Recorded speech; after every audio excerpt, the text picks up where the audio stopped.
नमस्कार प्यारे दोस्तों, आपका बहुत बहुत स्वागत है एक नई वीडियो में। दोस्तों आज हम लेके आए हैं एसएससी जीडी में जितने भी प्रश्न आपके चारों शिफ्ट में पूछे गए हैं वो सारे इस वीडियो में हम डिस्कस करेंगे। तो चलिए दोस्तों, बिना किसी देरी के वीडियो को स्टार्ट कर लेते हैं। सबसे पहला प्रश्न पूछा गया था आपसे, सबसे अधिक बार बजट पेश करने वाला वित्त मंत्री कौन है?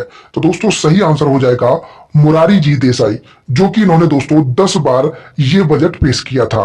अगला प्रश्न है दोस्तों, कबड्डी के खेल में कुल कितना समय लगता है? यानी कि कबड्डी का जो खेल होता है दोस्तों, उसमें कुल कितना समय लगता है? तो दोस्तों 20-20 मिनट के दो शस्त्र होते हैं, यानी कि एक होगा पहले 20 मिनट का, उसके बाद दोस्तों लंच होगा आपका 10 मिनट का, उसके बाद फिर से 20 मिनट का ये गेम होगा। इसी प्रकार से ये गेम होता है। तो टोटल इसमें 40 मिनट आपका लगता है। अगला प्रश्न आपसे पूछा गया था, एफसीसी कप किससे संबंधित है? तो दोस्तों ये है क्रिकेट से। और दोस्तों कप से संबंधित यानी कि खेल से संबंधित प्रश्न बहुत आ रहे हैं एसएससी जीडी में, तो आप जरूर इन्हें देख करके जाएं। अगला प्रश्न दोस्तों आपसे पूछा गया था कि बीपीसीएल का ब्रांड एम्बेसडर कौन है? तो दोस्तों ये है राहुल द्रविड़। आपने इनका एड भी देखा होगा काफी बार मोबाइल पर। अगला प्रश्न है, घूमर किस राज्य का लोक नृत्य है? तो दोस्तों ये है राजस्थान का। अगला प्रश्न है, नवरोज उत्साह किस धर्म से संबंधित है?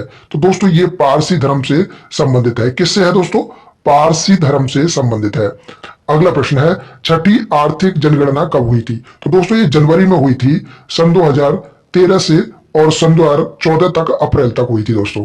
अगला प्रश्न पूछा गया था दोस्तों आपसे, गौतम बुद्ध को किस वृक्ष के नीचे ज्ञान की प्राप्ति हुई थी? तो दोस्तों ये पीपल के पेड़ के नीचे हुई थी। और कहां पर हुई थी दोस्तों? ये हुई थी बोध गया में। और दोस्तों इसे क्या कहा गया था? तो इसे बोला गया था महापरिनिर्वाण। अगला प्रश्न दोस्तों आपसे पूछा गया था, स्वतंत्रता के समय भारत की साक्षरता दर कितनी थी? तो दोस्तों ये थी 18.33%। कितनी थी? 18.33%। अगला प्रश्न दोस्तों, अगला प्रश्न आपसे पूछा गया था, राष्ट्रीय खेल सन 2023 में सबसे अधिक पद किस राज्य ने जीते? तो दोस्तों किसने जीते? सबसे ज्यादा जीते थे महाराष्ट्र ने। और कितने जीते थे? 228 पदक। और इसमें दोस्तों 80 स्वर्ण थे और 69 रजत थे और आपके 79 कांस्य थे। अगला प्रश्न आपसे पूछा गया था दोस्तों, संविधान सभा का गठन कब हुआ था? तो ये प्रश्न बहुत ही इंपॉर्टेंट है दोस्तों, एसएससी जीडी में बार बार पूछा जाता है ये प्रश्न। तो 9 सितंबर 1946 को।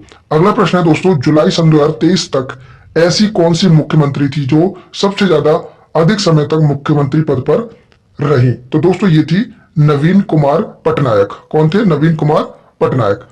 अगला प्रश्न पूछा गया था, किस अधिनियम के तहत राजनेताओं को 2 साल तक हिरासत में रखा जा सकता है? तो दोस्तों ये है रॉयल एक्ट अधिनियम के अनुसार, जो कि दोस्तों 1919 में हुआ था। अगला प्रश्न है, घृणा का पर्यायवाची शब्द कौन सा है? तो दोस्तों नफरत हो जाता है और घिन हो जाता है, ये सारे आपके घृणा के पर्यायवाची हैं। अगला प्रश्न आपसे पूछा गया था, आगामी का विलोम शब्द क्या है? तो विगत है दोस्तों। बहुत इंपोर्टेंट क्वेश्चन है, ये बार बार परीक्षाओं में रिपीट होता है, तो इस प्रश्न को आप अच्छे तरीके से एक बार जरूर याद कर लें। अगला प्रश्न है, किस अधिनियम के तहत राजनेताओं को 2 साल तक के लिए हिरासत में रखा जा सकता है? तो दोस्तों यह है रॉयल एक्ट अधिनियम के तहत, जो कि 1919 में लागू हुआ था। इसके तहत राजनेताओं को कितने साल के लिए? 2 साल के लिए हिरासत में रखा जा सकता है। अगला प्रश्न दोस्तों आपसे पूछा गया था, यह है घृणा का पर्यायवाची शब्द क्या होता है? तो दोस्तों घृणा का पर्यायवाची नफरत और घिन होता है। ये सारे आपके घृणा के पर्यायवाची शब्द हैं। अगला प्रश्न आपसे पूछा गया था दोस्तों, आगामी का विलोम शब्द क्या है? तो ये हो जाता है दोस्तों विगत। क्या हो जाता है दोस्तों? ये हो जाता है विगत, आपका आगामी का पर्यायवाची शब्द था। अगला प्रश्न है, नाम कमाना मुहावरे का अर्थ क्या है? यानी कि यश प्राप्त करना। क्या दोस्तों? यश प्राप्त करना। अगला प्रश्न दोस्तों, जिस प्रकार आक्रमण किया गया हो, यानी कि जिस पर आक्रमण किया गया हो, उस वाक्यांश का एक शब्द बताइए। तो ये हो जाएगा आक्रांत। क्या हो जाएगा दोस्तों? आक्रांत इसका सही आंसर हो जाएगा। अगला प्रश्न है, श्यामल का तद्भव रूप क्या हो जाएगा? तो दोस्तों ये हो जाएगा श्यामला। अगला प्रश्न है, पत्ता का उत्सव तत्सम रूप क्या है? तो ये हो जाएगा दोस्तों पत्र। क्या हो जाएगा? पत्र।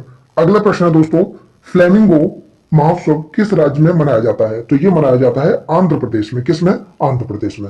अगला प्रश्न है, आवर्त सारणी में वर्गों और आवर्त की संख्या कितनी होती है? तो दोस्तों वर्गों की होती है 18 और आवर्त की होती है कितनी? 7।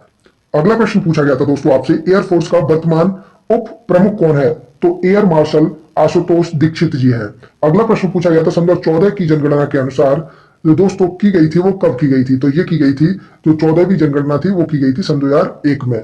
अगला प्रश्न पूछा गया था सन 2011 की जनगणना के अनुसार 6 वर्ष तक के जो बच्चों का लिंगानुपात था वो कितना था, तो ये था दोस्तों 919। कितना था?